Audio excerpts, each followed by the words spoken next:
2024 లేదా 25లో డిగ్రీ లేదా బీటెక్ చదివారా? సాఫ్ట్‌వేర్ జాబ్ కోసం ఎదురు చూస్తున్నారా? అయితే కోడ్ జ్ఞాన్ 100 డేస్ కోర్సులో చేరండి. జాబ్ సాధించండి. Welcome to Suman TV. నేను మీ Suman TV Nag. AI technology వచ్చేసిన తర్వాత రోబోట్స్ కూడా జడ్జిలుగా మారేటువంటి పరిస్థితిని అయితే మనం చూస్తూ ఉన్నాము. చట్టాలు అసలు అటువంటి వాటికి ఏం చెప్తున్నాయి, ఏ విధంగా ముందుకు వెళ్ళేటువంటి అవకాశం ఉంది, ఫ్యూచర్ కూడా అనేది ఈరోజు మనతో పాటు హైకోర్టు అడ్వకేట్ అలాగే రవీంద్రనాథ్ గారు ఉన్నారు. అది వారి మాట్లాడి తెలుసుకుందాం. Hello sir. హాయ్ అండి నాగరాజ్ గారు. రోబోటిక్స్ కూడా జడ్జిలుగా మారేటువంటి పరిస్థితులు అయితే చూస్తూ ఉన్నాం.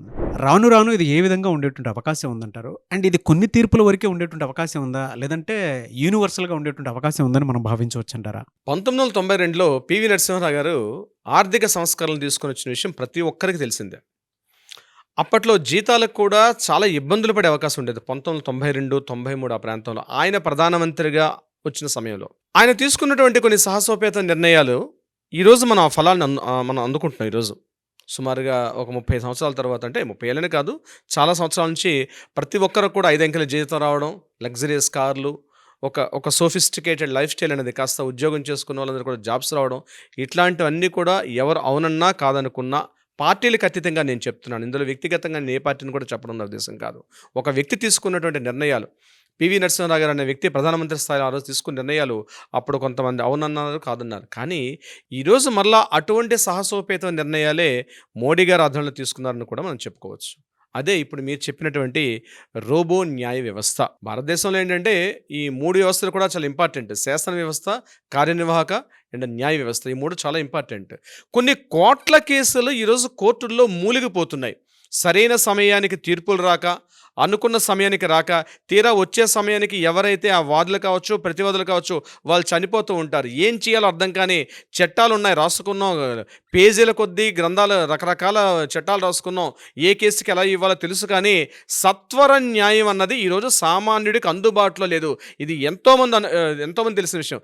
రీసెంట్గా మనకి హైకోర్టులో కూడా జడ్జి గారి మీద చేసిన దాడి, నగేష్ బింపాక మీద కూడా జరిగిన దాడి, అంటే 18 ఏళ్ల పాటు ఒకే కేసులో తీర్పు ఇవ్వకపోతే అసహనం చెందినటువంటి ఎవరైతే ఫిర్యాదుదారుడు ఉన్నాడో అతను ఏం చేశాడు, డైరెక్ట్గా ఆయన ఛాంబర్లోకి వెళ్ళి కూడా ఒక రకం వాదోపవాదాలు పెట్టుకున్నాడు నగేష్ గారితో. జడ్జి గారు నగేష్ గారితో పెట్టుకున్నారు. దానికి కారణం ఏంటి?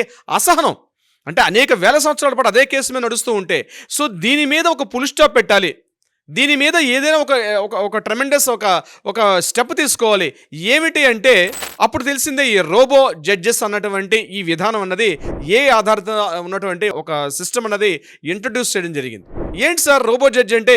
నిజంగా జడ్జి గారి స్థానంలో రోబో వెళ్ళి కూర్చుంటాడా, రోబో తీర్పులు ఇస్తాడని చాలా మందికి అనుమానం ఉంటుంది.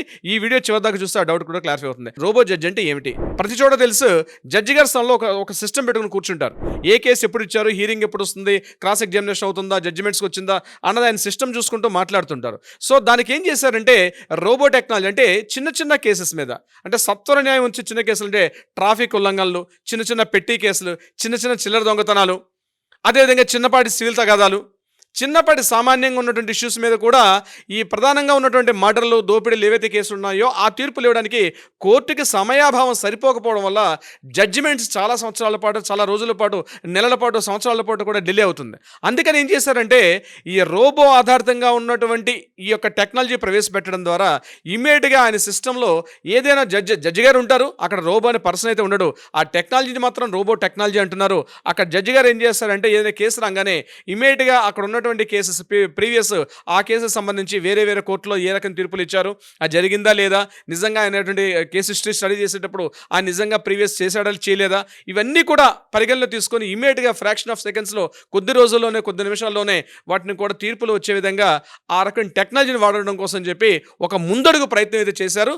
మన జడ్జిల వ్యవస్థలు దీన్ని తీసుకొని రావడం జరిగింది. తర్వాత మిగిలిన రంగాల్లో కూడా వచ్చే అవకాశం ఉండొచ్చు నేను అనుకుంటున్నాను, అంటే న్యాయ వ్యవస్థ మిగిలిన ప్రక్రియలో కూడా.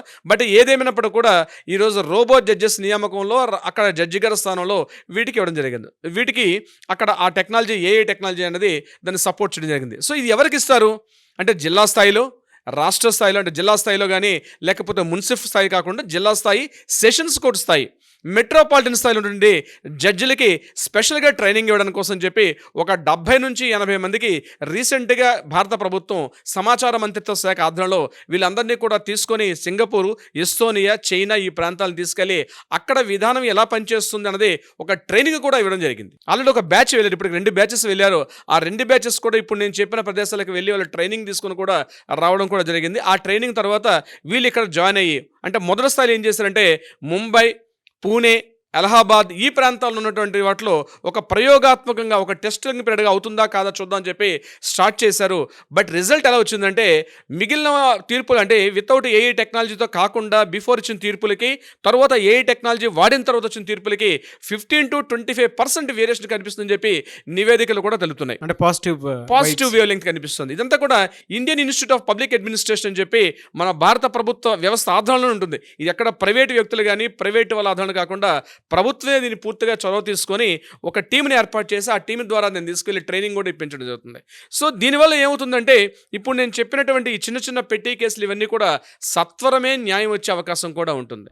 ఇకపోతే ఈ రోబో జడ్జెస్ అన్నటువంటి ఈ టెక్నాలజీ ఎంతవరకు అవసరం?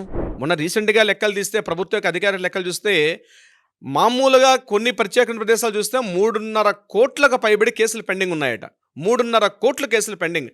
అవి ఎప్పుడు వస్తాయో తెలీదు, ఎన్నాళ్ళు పడుతుందో తెలియదు. ఆ వచ్చేదాకా ఆ వాది ప్రతివాది ఇద్దరు కూడా ఉంటారో ఉండరో కూడా తెలియని పరిస్థితి. సో ఖచ్చితంగా టెక్నాలజీ అనేది రావాలి, అందరూ కూడా యాక్సెప్టెన్స్ ఇస్తున్నారు. కానీ ఇక్కడ గుర్తుపెట్టుకోవాల్సింది ఏ టెక్నాలజీ రావడం వల్ల ఏమైనా ఉద్యోగాలు పోతాయా? ప్రతి ఒక్కరికి ఒక డౌట్ ఏంటంటే టెక్నాలజీ రావడం వల్ల ఏమైనా జాబ్స్ పోతాయని. కానీ గవర్నమెంట్ మన Indian institute of public administration వాళ్ళు చెప్తుంది ఏంటంటే ఇక్కడ జాబ్స్ పోస్టింగ్ పార్ట్ కాదు, ఉన్నటువంటి వ్యక్తి టెక్నాలజీని వాడుకోవడం. అంటే జడ్జిమెంట్ ఇచ్చేటప్పుడే ఈ జడ్జిమెంట్ ఈ కేసు సంబంధించి ప్రీవియస్ ఎక్కడెక్కడ ఏం జరిగిందంటే వెంటనే ఒక డేటాబేస్ అనేది ప్రొవైడ్ చేసి సత్వరమే ఒక డెసిషన్ తీసుకోవడం కోసం చెప్పి జడ్జి గారికి డేటా ప్రొవైడ్ చేయడం జరుగుతుంది.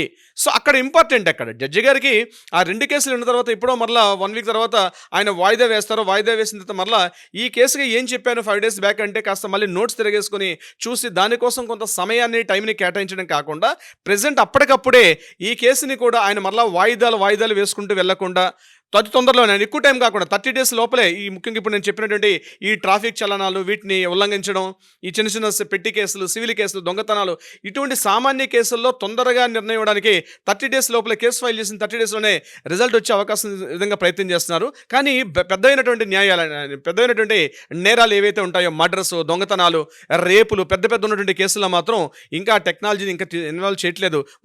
బహుశా భవిష్యత్తులో వచ్చే అవకాశం కూడా ఉండొచ్చు అయితే మనం అనుకుంటున్నాం. ప్రజల్లో ఒక అపనమ్మకం ఏంటంటే రోబోస్ కూర్చుని మాట్లాడతారేమో, రోబోసే జడ్జెస్లో కూర్చుంటారేమో. ఇంకా అంత టెక్నాలజీ రాలేదు. బహుశా ఆ టెక్నాలజీ వచ్చే అవకాశం కూడా ఉండదని నేను భావిస్తున్నాను. ఎందుకంటే ఎప్పుడైనా ఒక మనం మెషిన్ మీద ఆధారపడవచ్చు. కానీ ఇప్పుడు కూడా మనం చాలా రంగాల్లో చూస్తుంటాం. మన నాగరాజ్ గారు సిస్టమ్ ముందు పెట్టుకుని పనిచేస్తే తప్పించి కేవలం సిస్టమ్ బేస్డ్ ఏం ఆపరేషన్ పనిచేయవు. ఈరోజు మెడిసిన్ రంగంలో కూడా రోబోటిక్ సర్జరీలు చేస్తాయి. అంటే రోబోటిక్ సర్జరీ అంటే ఆ డెలివరీ రోబోలాగా ఆ మెషిన్ పనిచేస్తుంది. బట్ దాన్ని ఆపరేట్ చేయడానికి మాత్రం డాక్టర్ గారు పక్కన ఆపరేట్ చేస్తుంటారు. దాన్ని అవన్నీ కూడా చేస్తారు. అంతేగాని కంప్లీట్గా రోబోటిక్ సర్జరీ అంటే ఎంటైర్ మెషిన్కి ఇచ్చేసి బయట కూర్చోవడం కాదుగా. అదేవిధంగా జడ్జెస్గా రోబోట్ జడ్జెస్ అంటే రోబోట్ జడ్జెస్ రోబోస్ జడ్జెస్ ఉండవు. దాన్ని ఆపరేట్ చేసే విధానం మాత్రమే ఉంటుందని మాత్రం ప్రజల్లో ఈ అపనమ్మకాన్ని మాత్రం కొంత తొలగించుకునే అవకాశం అయితే ఉంటుంది. Nagaraj garu anyways thank you so much Alagar Ravindranath garu. Thank you so much Nagaraj గారు.